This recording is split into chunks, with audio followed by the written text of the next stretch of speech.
Next part है lecture 1 quantum numbers in structure of atom. वो क्या है बच्चे, बड़े ध्यान से समझना। ये क्वेश्चन आपके एग्जाम पॉइंट ऑफ व्यू से मोस्ट इंपॉर्टेंट क्वेश्चन। देखिए क्वेश्चन क्या है, why chromium and copper follow exceptional configuration।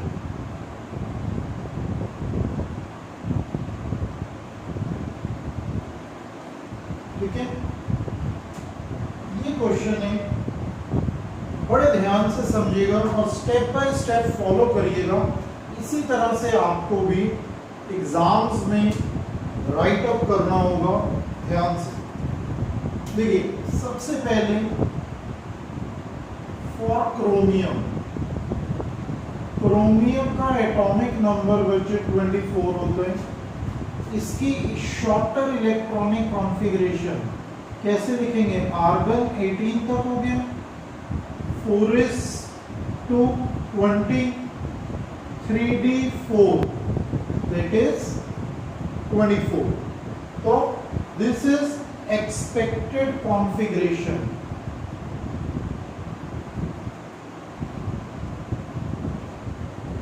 ठीक है, बट एक्चुअल कॉन्फ़िगरेशन जो क्रोमियम की मानी जाती है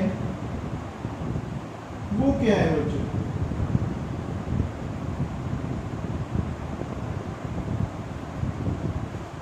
(4s1 3d5) मतलब 1 electron from 4s will go towards 3d subshell. ठीक है, और this is actual configuration.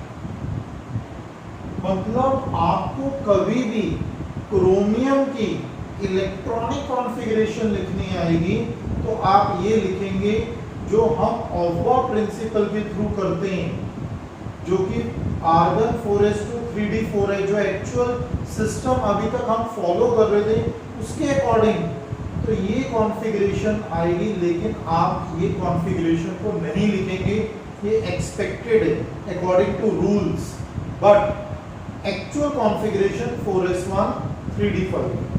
Same with copper. ठीक है, देखिए फॉर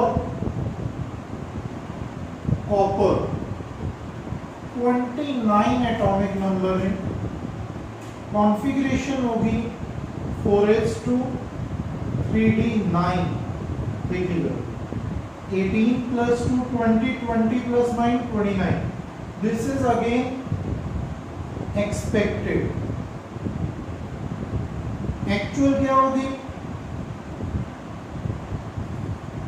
आर्गन 4s1 3d10। इस तरह जैसे इसमें एक इलेक्ट्रॉन 3d में चला गया, वैसे ही 4s में से भी एक इलेक्ट्रॉन 3d में चला जाएगा। This is actual. क्लियर? तो अब कभी भी कॉपर की इलेक्ट्रॉनिक कॉन्फ़िगरेशन आ गई तो आप एक्चुअल लिखेंगे, एक्सपेक्टेड नहीं लिखेंगे, जो कि रूल के मुताबिक। तो ऐसा क्यों कर रहे हैं? What is the reason? What are the reasons behind this? क्या reasons हैं कि हम एक्चुअल कॉन्फ़िगरेशन लिख रहे हैं जो हमारे रूल के मुताबिक है वो नहीं लिख रहे? इसको समझने से पहले आपको एक बात समझनी होगी, जितना सबशेल बिगर ऑर्बिटल्स का होगा, जैसे F सबशेल में 7 ऑर्बिटल्स हैं, D सबशेल में 5 ऑर्बिटल्स हैं, P सबशेल में 3 ऑर्बिटल्स हैं और S सबशेल में 1 ऑर्बिटल है। तो जितना बिगर सबशेल होगा, मतलब F सबसे ज्यादा बिगर सबशेल हुआ विद 7 ऑर्बिटल्स, तो उनके हाफ फिल्ड और फुली फिल्ड ऑर्बिटल्स, मैं आपको ये भी बता दूं हाफ फिल्ड और फुली फिल्ड ऑर्बिटल्स क्या होते हैं। अगर F7 आ गया तो हम 7 ऑर्बिटल्स बनाएंगे, तो 7 इलेक्ट्रॉन्स को कैसे फिल करेंगे, इस तरह। सो सारे अपर हाफ एरोस फिल हो चुके हैं, तो ये हाफ फिल्ड कहलाएगा। और अगर 7 की जगह 14 आ गया तो आप 7 इस तरह फिल करेंगे हंस रूल को अप्लाई करके। 8 9 10 11 12 8 9 10 11 12 सॉरी एक ऑर्बिटल और है, तो इस तरह से आप रिप्रेजेंट करोगे। अब ये फुली फिल्ड बन गया। क्या बन गया? Fully filled. तो हाफ फील्ड में क्या था, 7 ऑर्बिटल्स बनाए और अपर हाफ। ऐसे किसी भी सबशेल में अगर आपका हाफ फील्ड होगा, अपर हाफ एरो सारे फील्ड होंगे हर ऑर्बिटल में, तो वो हाफ फील्ड कहलाएगा। और सारे के सारे पेयर्ड होंगे तो फुली फील्ड कहलाएगा। मैं इधर इतना यही बताना चाह रहा हूं कि अगर बड़ा सबशेल है और हाफ फील्ड और फुली फील्ड है तो उसकी स्टेबिलिटी, उस एलिमेंट की पर्टिकुलरली स्टेबिलिटी सबसे ज्यादा होगी। याद रहेगा। Same with B subshell, same with P subshell, same with S subshell. But इधर फर्क ये है कि जितना बिगर सबशेल होगा उसका हाफ फील्ड फुली फील्ड उतना ही ज्यादा स्टेबल होगा। मतलब एफ के मुकाबले बी की स्टेबिलिटी कम होगी, डी के मुकाबले पी की स्टेबिलिटी कम होगी हाफ फील्ड फुली फील्ड, और एस की तो सबसे ज्यादा कम होगी और यू कैन से नेग्लिजिबल होगी। तो ध्यान देना जरा, ध्यान देना कैसे हम इसको डिस्क्राइब करते हैं। ठीक है, first for chromium and copper both, for chromium and copper both. ठीक है, बड़े ध्यान से आप लिखेंगे half field and fully field orbitals are more stable.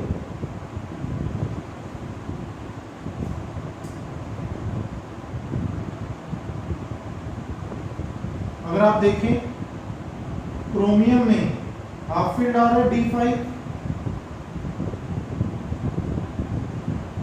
Half field आ रहे, और कॉपर में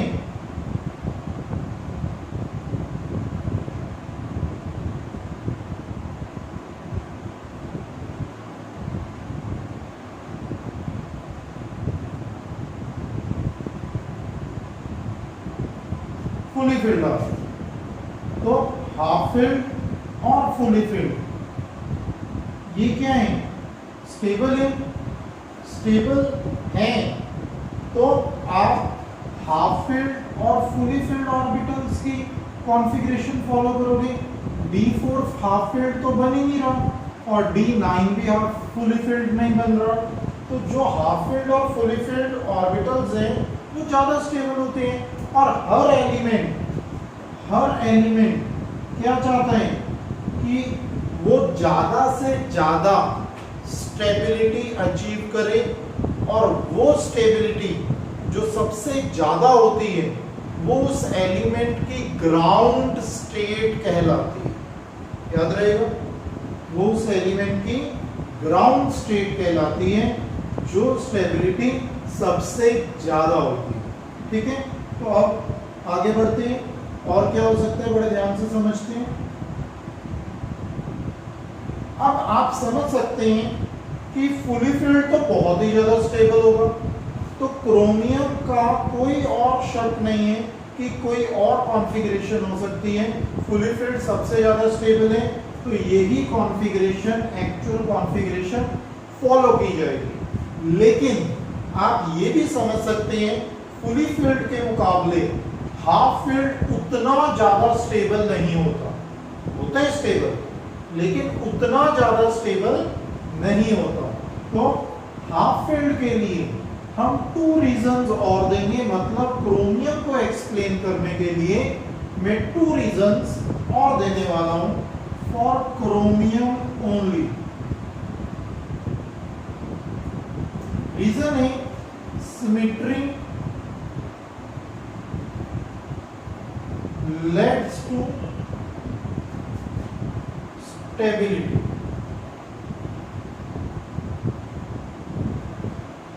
सिमेट्री leads to stability।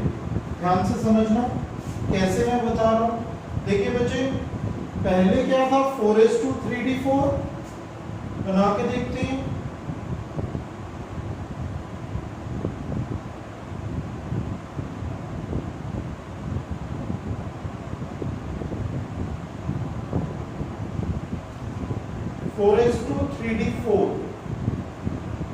ठीक है, इस तरह बनाएंगे। अब अगर आप देखें तो सिमेट्री का मतलब क्या होता है, एक जैसा। यहाँ पे सारे स्पिन्स एक जैसे आ रहे हैं। देखिए अपर लोअर आ गया ना, तो डिफरेंस आ गया, सारे अपर है, एक लोअर आ गया। लेकिन अगर हम इस कॉन्फ़िगरेशन को फॉलो करवाएं, 4s1 3d5 को फॉलो करवाएं,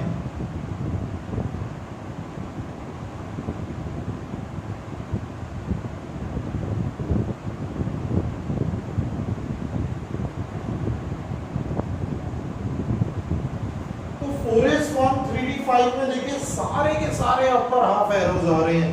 अगर सारे के सारे अपर हाफ एरोज आ रहे हैं तो हम ये बोल सकते हैं कि ये सारे के सारे अपर स्पिन फॉलो कर रहे हैं। अगर अपर स्पिन फॉलो कर रहे हैं तो हम ये कह सकते हैं कि ये सिमेट्री फॉलो कर रहे हैं। और सिमेट्री जब भी होगी तो आपको मैंने क्या बोला कि स्टेबिलिटी ज्यादा होगी, और स्टेबिलिटी ज्यादा होगी तो ग्राउंड स्टेट में वो इलेक्ट्रॉनिक कॉन्फ़िगरेशन स्टेबल कहलाएगी। याद रहेगा? क्लियर है ये बात? ठीक है, तो हम ये कह सकते हैं कि क्रोमियम की ये कॉन्फ़िगरेशन फॉलो होगी, ये कॉन्फ़िगरेशन फॉलो नहीं होगी। Next last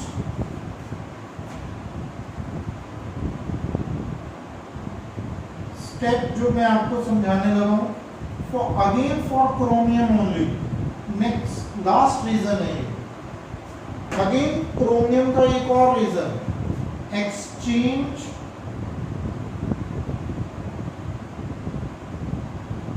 energy rule. देखिए बच्चों, एक्सचेंज एनर्जी रूल क्या कहता है, ध्यान से समझना।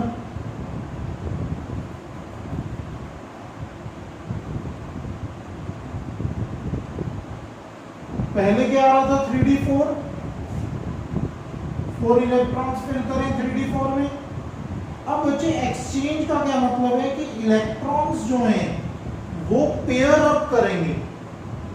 ठीक है, पेयर अप, एक बार पेयर बन गए तो दूसरी बार नहीं बन सकता। ध्यान देना जरा, ये इलेक्ट्रॉन पेयर करने के लिए आगे जाएगा, नेक्स्ट पे जा सकते हैं और नेक्स्ट पे जा सकते हैं। कितने पेयर बना सकते हैं ये इलेक्ट्रॉन? 1 2 3 पेयर्स बना सकते हैं। फिर ये इलेक्ट्रॉन इधर आ चुके हैं, ये वापस नहीं जाएगा, इसके तो 3 पेयर बन रहे हैं, ये इसके साथ बना चुका है, तो ये किसके साथ बनाएगा? नेक्स्ट के साथ। कितने पेयर्स बने? बोलिए 2। अब ये दोनों इसके पास जा चुके हैं, तो ये वापस नहीं जाएगा, ये किधर जाएगा? नेक्स्ट पे, एक और पेयर बन जाएगा। तो टोटल पेयरिंग कितनी हुई? 6। D4 सिस्टम जो एक्सपेक्टेड हो, कितनी पेयर्स हो सकते हैं? 6। अब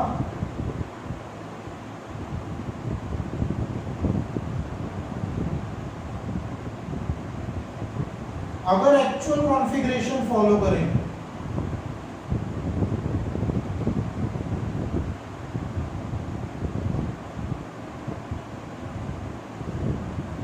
तो ये 5 इलेक्ट्रॉन्स हैं। कैसे बनाएंगे? देखो, ये इलेक्ट्रॉन पेयर करने के लिए कहां कहां जा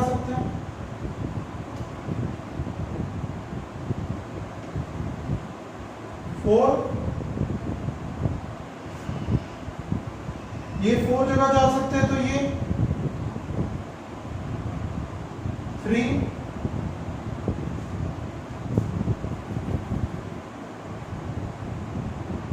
2 और 1। तो टोटल पेरेंट्स कितनी हुई? 10। तो आप लिखेंगे more the number of exchanges, more is the stability.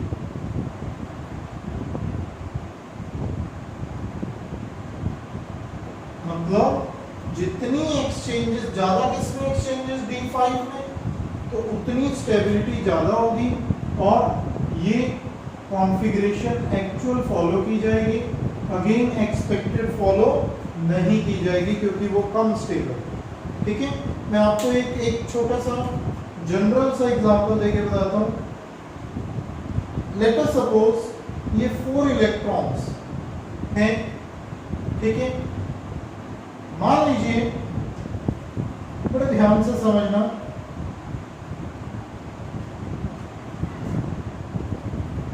ये फर्स्ट इलेक्ट्रॉन मैं खुद हूं, ये सेकेंड इलेक्ट्रॉन ये व्हाइट बोर्ड है मान, ठीक है। थर्ड इलेक्ट्रॉन आप है और फोर्थ इलेक्ट्रॉन ये मार्कर है।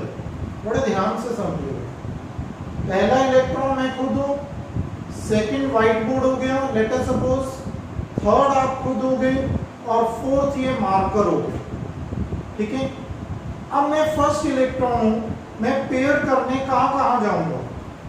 फर्स्ट बोर्ड व्हाइट बोर्ड की तरफ जाऊंगा, सेकेंड आपकी तरफ जाऊंगा, थर्ड में इस मार्कर के पास जाऊंगा। कितनी पेयरिंग्स होंगी बच्चे? 3 पेयरिंग्स होंगी।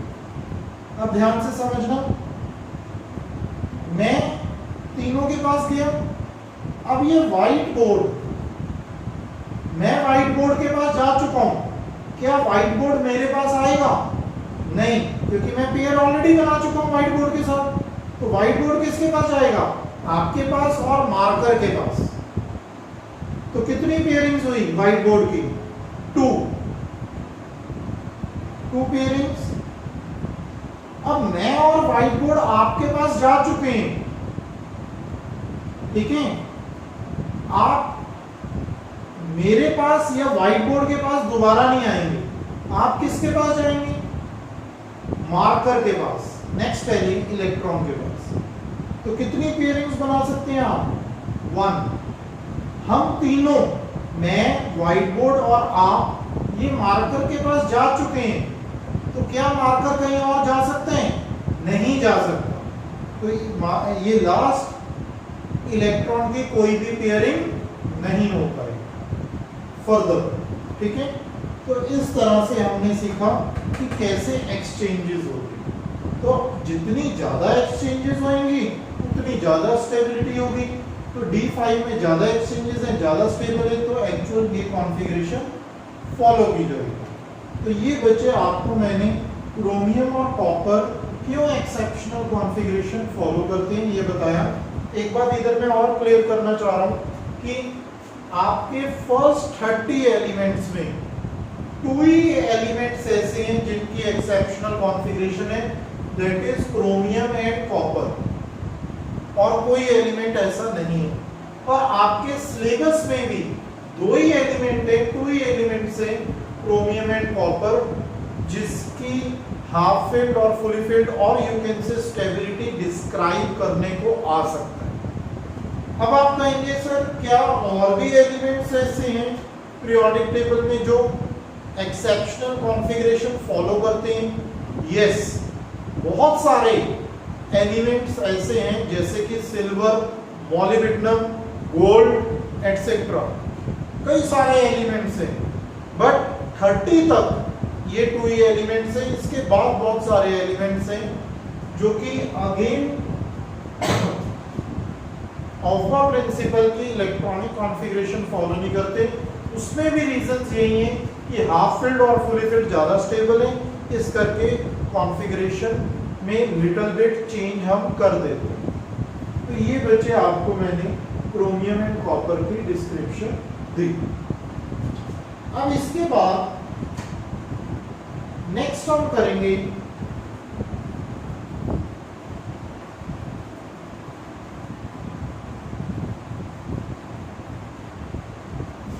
कुछ ऑब्जेक्टिव पॉइंट्स है, सिस्टम बताने लगा हूं जो कि आपको बहुत काम आएंगे।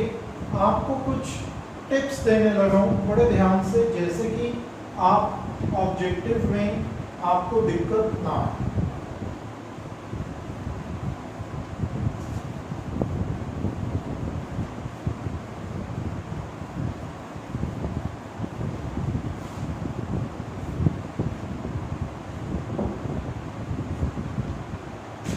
देखिए बच्चे, आपको क्वेश्चन आ सकता है किस तरह, देखिए आपको वो बोलेंगे क्वेश्चन फॉर्म करवाने से पहले एक चीज और बताना चाहूंगा कि total number of orbitals in subshell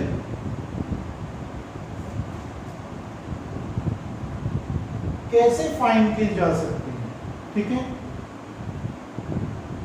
2l plus 1 से फॉर्मूला इज 2l plus 1। आपको वैसे तो मैंने बता ही दिया था कि l इक्वल टू 0 1 2 3 होते हैं, सबशेल क्या होती है S P D and F। Same है, अगर n इक्वल टू 2 है तो मैग्नेटिक क्वांटम नंबर कैसे फाइंड होगा, formula -l to 0 to +l। कितने ऑर्बिटल बने, 5।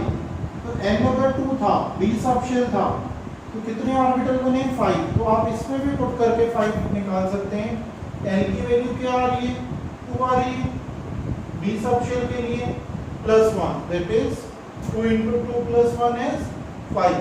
तो 5 ऑर्बिटल्स आ गए, शॉर्टकट फॉर्मूला के थ्रू भी 5 ऑर्बिटल्स आ गए। Next, total number of electrons in subshell अगर फाइंड करना आज तो कैसे करेंगे, 2 × 2l + 1, सिंपल है। 2 × 2, अगर d सबशेल के लिए देखना है तो 10 इलेक्ट्रॉन्स, ठीक है। तो ये आपको माइंड में रखना है, 2l + 1 for orbitals, for finding orbitals in subshell. Electrons को फाइंड करने के लिए 2 × 2l + 1। नेक्स्ट हम करेंगे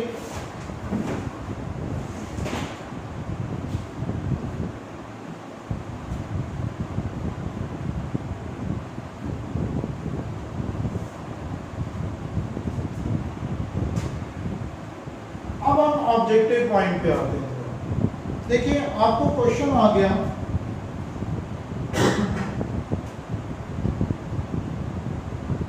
कि आयरन 2 पॉजिटिव है, मैंगनीज 2 पॉजिटिव है, कोबाल्ट 2 पॉजिटिव है और जिंक 2 पॉजिटिव है, ठीक है। इसमें क्या फाइंड करना आ गया कि maximum number of unpaired electrons किस में होंगे। क्वेश्चन के बच्चे maximum number of unpaired electrons बताने हैं, किस में होंगे। बड़े ध्यान से समझना, हम सबसे पहले सारे एलिमेंट्स की इलेक्ट्रॉनिक कॉन्फ़िगरेशन लिखेंगे शॉर्टर फॉर्म। देखिए आयरन की क्या होती है, 4s2 3d6 याद होगा, 26 है। मैंने बोला था कि फर्स्ट 30 एलिमेंट्स आपको बाय हार्ट अच्छे से पता होने चाहिए। 26 एटॉमिक नंबर वाइज, 26 18 + 2 + 6 26 होगी। और 2 इलेक्ट्रॉन्स कम करनी है, क्योंकि चार्ज +2 है, तो कहाँ से कम करोगे, यहाँ से कि यहाँ से? आपको पता है, मैंने बताया हुआ है कि सबसे बिगर शेल से कम करेंगे। तो सबसे बिगर शेल क्या है, 4s, तो 2 इलेक्ट्रॉन यहाँ से कम हो जाएंगे और आपकी इलेक्ट्रॉनिक कॉन्फ़िगरेशन आर्गन 3d6 बन जाएगी।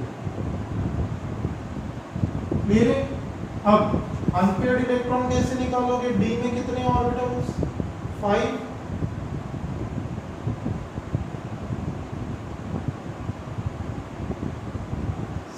सिक्स इलेक्ट्रॉन्स फिल करने दें। अपर हाफ 5 हो गए, एक लोअर हाफ आ गया। कितने अनपेयर्ड आए, बोलो जल्दी से? 4 अनपेयर्ड आए। तो आप क्या कहेंगे, आयरन 2 पॉजिटिव में 4 अनपेयर्ड इलेक्ट्रॉन्स आ गए। ठीक है, अब देखें फिर क्या आएगा, manganese argon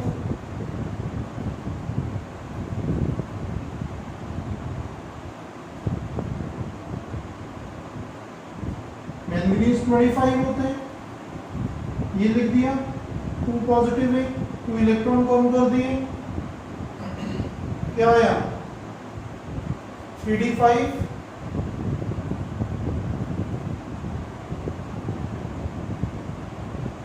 five ampere.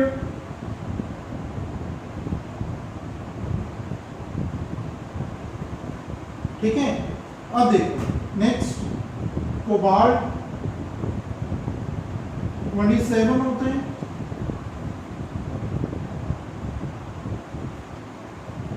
2 positive charge, 2 electron कम हो गए।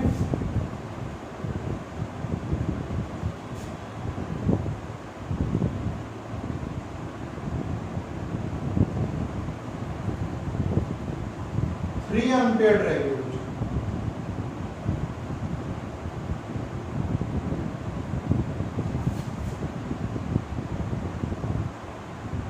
जिंक 2 पॉजिटिव, आर्गन आपको पता है 30 होते हैं, 2 पॉजिटिव चार्ज निकल गए।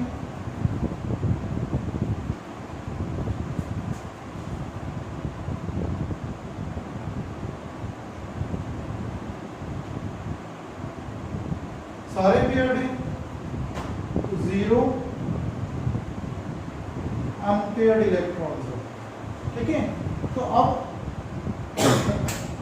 इस तरह से maximum number of paired unpaired electrons किस में आ रहे हैं बच्चे? मैंगनीज में आ रहे हैं। तो आवर आंसर इज मैंगनीज। ठीक है, अब मैं आपको इसी क्वेश्चन में थोड़ा माइंड अप्लाई करना सिखाऊंगा, कैसे आप इजियर वे में और शॉर्टर टाइम में ये क्वेश्चन को कर सकते हैं। देखिए बड़े ध्यान से समझिएगा, आपके माइंड में पहले तो ये आ जाएगा कि सारे एलिमेंट्स के लास्ट इलेक्ट्रॉन्स डी सबशेल में आ रहे हैं। देखो जरा आना चाहिए कि नहीं, क्योंकि सारे एलिमेंट्स का एटॉमिक नंबर 21 to 30 के बीच में लाई कर रहे हैं और 21 to 30 एटॉमिक नंबर वाले एलिमेंट्स की लास्ट इलेक्ट्रॉनिक कॉन्फ़िगरेशन किस में आती है? 3D में। अब D में कितने ऑर्बिटल्स होते हैं आप सब जानते हैं, 5। तो मैक्सिमम अगर हम अनपेयर्ड इलेक्ट्रॉन D में देखें तो कितने हो सकते हैं? 5 भी हो सकते हैं मैक्सिमम, उससे ज्यादा तो हो नहीं सकते। तो D में जिसके पास 5 आ रहे हैं वो ऑटोमेटिकली क्या आ गया? मैक्सिमम नंबर ऑफ अनपेयर्ड आगे, किसी और को देखने की जरूरत नहीं है। एक तो ये रीजन आ गया। ठीक है, तो देखिए बहुत जल्दी इस तरह अगर आप सोचेंगे तो सॉल्व होने वाले क्वेश्चन, आपको इतना कुछ मेहनत करने की जरूरत नहीं। आपने सिंपल ये देखना है D5 किस में आ रहा है, आपके माइंड में आना चाहिए। एटॉमिक नंबर 25 है मैंगनीज। ठीक है, तो आर्गन 4s चला गया, 2 पॉजिटिव है तो 4s चला गया, बचा क्या 3d5, 5 इलेक्ट्रॉन्स हैं अनपेयर्ड है, आंसर इज मैंगनीज। तो इस तरह से आप जल्दी से सोच सकते हैं कि कैसे क्वेश्चन हो सकते हैं। नेक्स्ट देखिए बच्चे, और क्या है,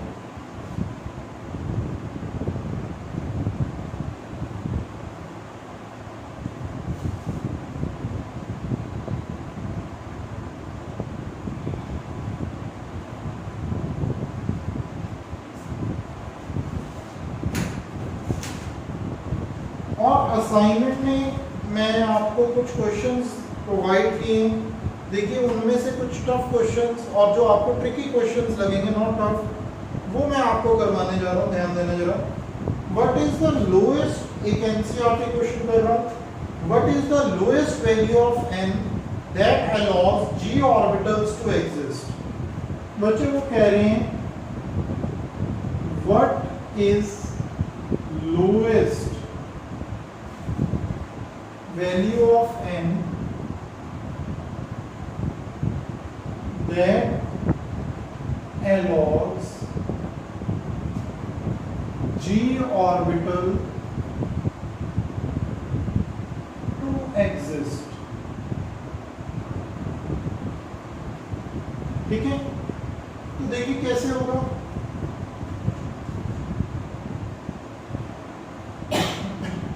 ऑर्बिटल्स क्या होते हैं, देखिए मैंने आपको बताया L equal to 0 1 2 3 S P D F, ठीक है, और F के बाद क्या आएगा 4, ऑब्वियस है, S P D F के बाद क्या आएगा G आएगा। तो L की वैल्यू अगर G सबशेल को फॉलो करवानी है, L की वैल्यू 4 है और G सबशेल, तो N की वैल्यू क्या होगी आप खुद समझ जाएंगे। L 4 है G के लिए, N क्या होता है, फॉर्मूला क्या है, L इक्वल टू 0 टू n माइनस 1। तो N is always bigger than one number bigger than L, n is always one number bigger than L, तो क्या बनेगा 5 बनेगा कि नहीं, वन नंबर बिगर में, तो n क्या आएगा हमारा 5 आ जाएगा। तो ये क्वेश्चन बहुत इजी है, ठीक है, आप कर पाएंगे इजीली, ठीक है, याद रहे n is always one number bigger than L shell, ठीक है। तो n की वैल्यू 5 होनी चाहिए G सब शेल की, अगर वो एग्जिस्ट करता है तो। नेक्स्ट देखिए,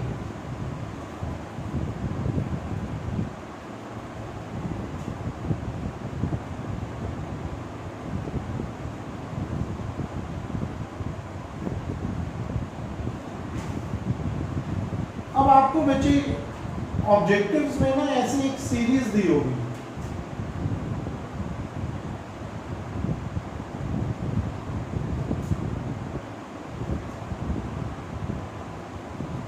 आपको बताना होता है कि ये सीरीज पॉसिबल है कि नहीं।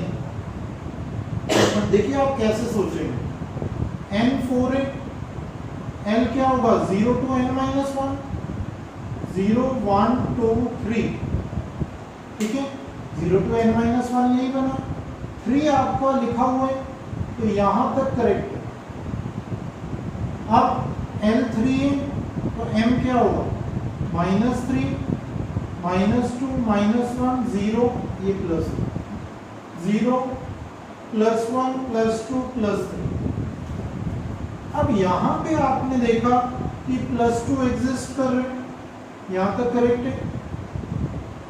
नेक्स्ट आपको एस सबशेल देखने का क्या वे है, या तो +½ हो या -½ हो, दोनों में से कोई भी हो आपका करेक्ट माना जाएगा, ठीक है। यहाँ पे -½ होता तो भी करेक्ट, +½ है तो भी करेक्ट, ठीक है।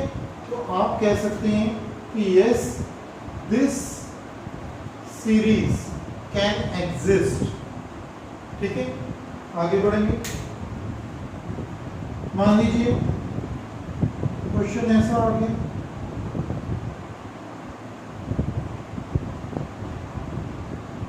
अब बताइए बच्चे, क्या ये एग्जिस्ट करता है कि नहीं? बड़े ध्यान से बोलना, ये एग्जिस्ट करेगा कि नहीं? कैसे देखेंगे? n4 है, n क्या होगा? 0 1 2 3 0, L0 आ रहा है, यहां तक तो ठीक है। L0 है तो m क्या होना चाहिए? 0। यहां पे क्या 0 आ रहे हैं? नहीं आ रहा। यहाँ पे क्या आ रहा है? +1। पर L0 के लिए तो m हमेशा 0 होगा, +1 तो हो ही नहीं सकता, तो ये एग्जिस्ट नहीं करना चाहिए इधर, तो ये सीरीज एग्जिस्ट नहीं करेगी। तो इस तरह वॉच करें। एक बार आपको शॉर्टकट वे में जल्दी से बताऊंगा, क्योंकि हर बार तो ऐसे लिखेंगे नहीं। ठीक है, तो आप क्या करेंगे? आपके माइंड में क्या आना चाहिए? जो n है ना, कोई भी नंबर हो n से स्मॉलर, ठीक है, तो करेक्ट हो। आप जल्दी से बता पाएंगे ये n से स्मॉलर था, यहां तक ठीक है। अब जो ये नंबर है m की वैल्यू है, वो n के मुकाबले या तो सेम हो या उससे स्मॉलर हो, या प्लस में या माइनस में, ध्यान देना जरा, या सेम हो या उससे स्मॉलर हो n की वैल्यू से, या वो प्लस में या माइनस में, दोनों में चलेगा। तो देखिए कैसे, n की वैल्यू 3 थी तो m क्या है? +2। इससे स्मॉलर है, प्लस में या माइनस में कोई भी होता तो चलता, तो ये करेक्ट है। यहाँ पे देखो L0 है, या सेम होना चाहिए या स्मॉलर। अब 0 से स्मॉलर तो है नहीं, तो +1 है, तो ऑब्वियस है कि ये एग्जिस्ट नहीं करेगा। आपको और एग्जांपल देते हैं। n की वैल्यू 3 है, L2 है, m0 है, n +1/3, तो आप कह देंगे कि सर s की वैल्यू तो 1/3 हो नहीं सकती, तो ये एग्जिस्ट नहीं करेगा। यस, याद रहे। मान लीजिए अब मैंने इसी में s +1/2 दे दिया, ठीक है, तो क्या होगा? n3 है, मैंने क्या देखा? n की वैल्यू स्मॉलर है, मेरे को करने की जरूरत नहीं पड़ी, n की वैल्यू स्मॉलर है, ये करेक्ट है। L2 है, m की वैल्यू स्मॉलर है, करेक्ट है। s +1/2 या -1/2 है, करेक्ट है। तो ये सीरीज एग्जिस्ट करती। आगे बढ़ेंगे। n4 L3 m-4 s +1, ध्यान देना। n3 है, l की वैल्यू स्मॉलर है, करेक्ट है। यहाँ पर n3 है, m की वैल्यू 4 है, मैंने अभी माइनस प्लस नहीं देखना, स्मॉलर होनी चाहिए, स्मॉलर है नहीं है, ये एग्जिस्ट नहीं करेगा। तो आप इस तरह से बता पाएंगे कि कोई भी सीरीज एग्जिस्ट करती है कि नहीं करती। ठीक है, तो ऐसे भी कई बार कंफ्यूज करती है ऑब्जेक्टिव्स में।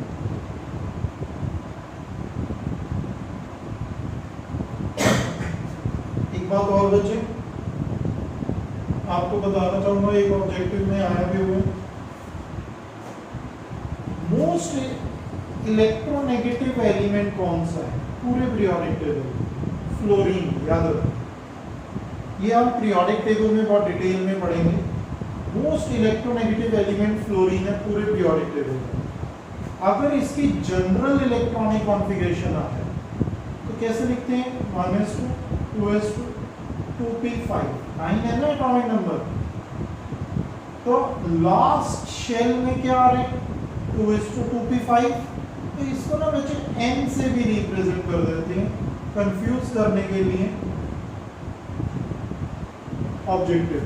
तो फ्लोरीन को कैसे रिप्रेजेंट करेंगे? ns2 np5। शेल को हमने, लास्ट शेल को हमने n लिखा। क्लियर ये बात? तो ये कुछ छोटे छोटे पॉइंट्स हैं जो कि आपको पता होने चाहिए ताकि आपको ऑब्जेक्टिव में दिक्कत ना हो। अब देखते हैं ऑब्जेक्टिव में। अच्छा एक बात और, एनसीईआरटी में जो मैंने आपको असाइनमेंट दी है 9th 10th और 11th क्वेश्चन आप अभी अटेम्प्ट नहीं करें, क्योंकि उसमें एक टॉपिक आ रहा है इफेक्टिव न्यूक्लियर चार्ज, जो कि आपका टॉपिक ओनली फॉर कंपटीशन है और ये पीरियोडिक टेबल से रिलेट कर रहे हैं, classification of elements in periodic table, जो कि आपका नेक्स्ट चैप्टर है सिलेबस। तब हम करेंगे डिटेल में, तो आप ये उस टाइम करेंगे तो ज़्यादा बेटर फील होगा। याद रहे एनसीईआरटी का 9th 10th और 11th क्वेश्चन, ठीक है।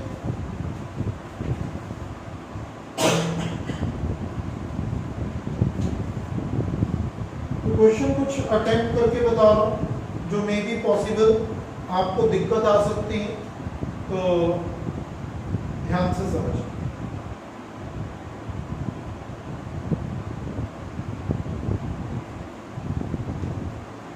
देखिए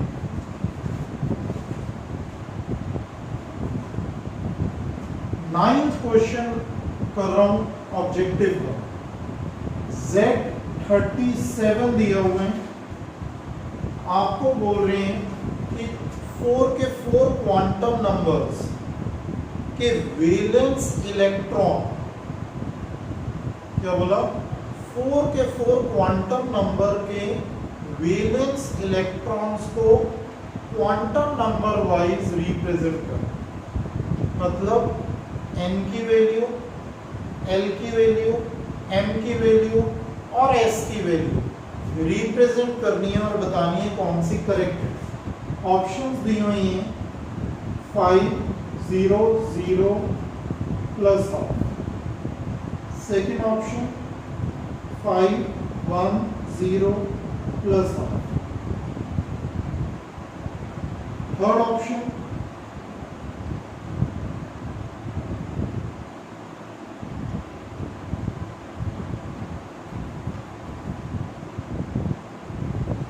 ठीक है।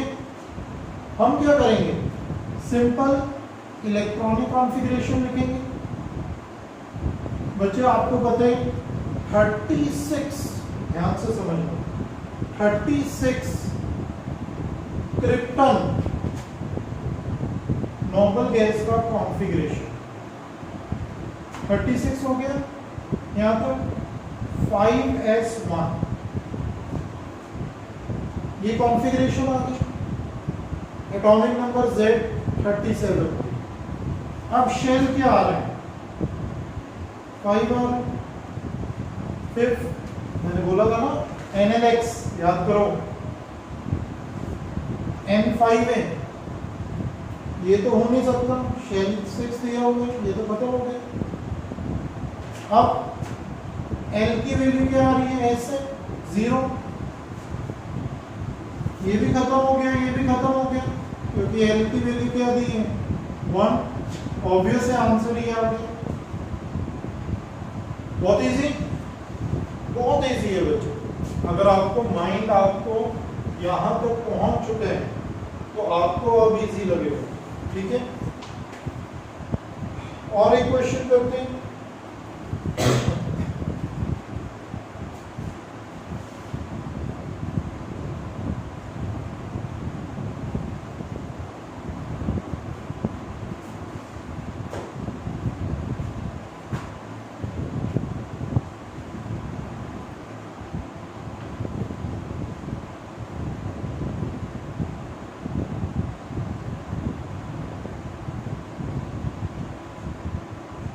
क्वेश्चन है,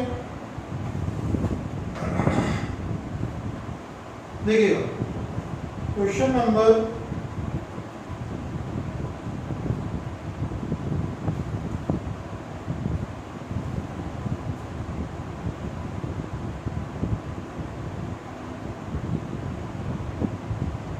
24 कर रहा हूं,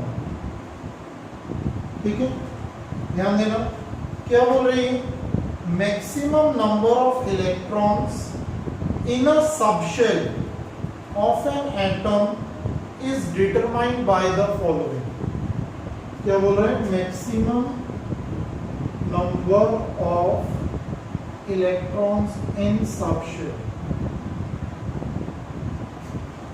is determined by following.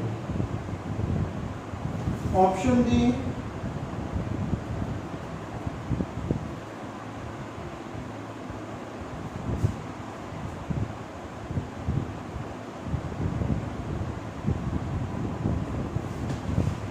बताइए क्या होगा? देखते सार आपको लगेगा सर ये चीज की हुई है, आंसर नहीं।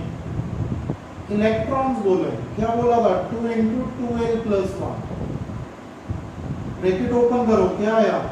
4l + 2। Answer is B option. कीजिए।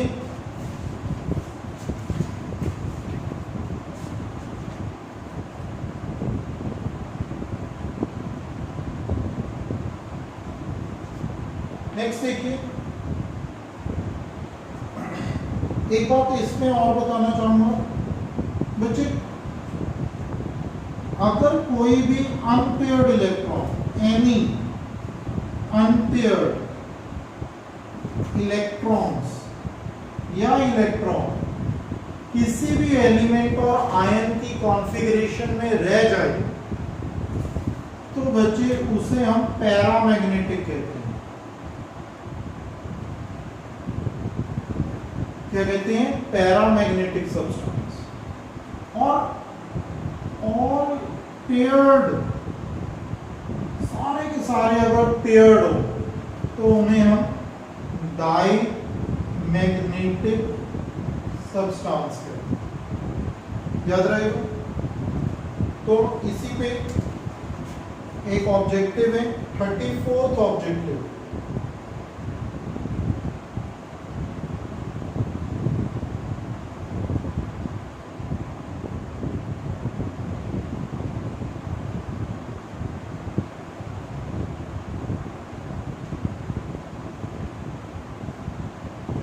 कौन से स्पीशीज डायमैग्नेटिक है? देखिए कॉन्फ़िगरेशन लिखेंगे। टाइटेनियम 22 होते हैं, आर्गन 3d2, 4s कट गया क्योंकि 2 positive charge, argon 3d10, argon 3d6, argon 3d3। ये कॉन्फ़िगरेशन आएगी। अगर आपको नहीं आ पा रही तो आप, जो मैंने पहले आयंस की इलेक्ट्रॉनिक कॉन्फ़िगरेशन बताई है उसको आप चेक करें। अब इनमें सब में ये तो पेयर्ड ही है, नॉर्मल गैस से सारे पेयर्ड होंगे। D10 सब में पेयर्ड आ रहे हैं, जिनमें कोई भी अनपेयर्ड नहीं आएगा, सब फुली पेयर्ड है, तो ये आंसर होगा। ये डायमैग्नेटिक होगा। मैंने बोला कि सारे पेयर्ड होने चाहिए, ये भी सारे पेयर्ड, ये भी सारे पेयर्ड। अब इसमें देखिए तो 2 अनपेयर्ड आ रहे हैं कि नहीं? तो ये इनमें 2 अनपेयर्ड आ रहे हैं, तो ये तो पैरामैग्नेटिक हो गए, ये भी पैरामैग्नेटिक, ये भी पैरामैग्नेटिक। डायमैग्नेटिक पूछा गया क्वेश्चन में, ये डायमैग्नेटिक हो। तो ऐसे बच्चे क्वेश्चंस आपको दिए गए हैं, ठीक है? बहुत सारे क्वेश्चंस हैं, अराउंड 34 ऑब्जेक्टिव्स हैं। एक एक करके सॉल्व करिएगा। नहीं आया तो कोई भी क्वेश्चन मैं आपके साथ डिस्कस करूंगा, कोई प्रॉब्लम नहीं। जितने मर्जी आपके ऑब्जेक्टिव पे डाउट्स हों, बस आपने क्या देना है, आपने क्या ध्यान देना है कि सारे वीडियोस आपको बाय हार्ट अच्छे से आने चाहिए, जो मैंने पहले भी करवाई हैं। और कोई भी ऑब्जेक्टिव में डाउट आता है तो आपके साथ मैं डायरेक्टली डिस्कस करूंगा जूम क्लास, ठीक है? और अब मैंने जैसे बोला गूगल मीट पे, ठीक है? तो डिस्कस करेंगे इन ऑब्जेक्टिव्स को, काइंडली कर लीजिएगा बहुत अच्छे से।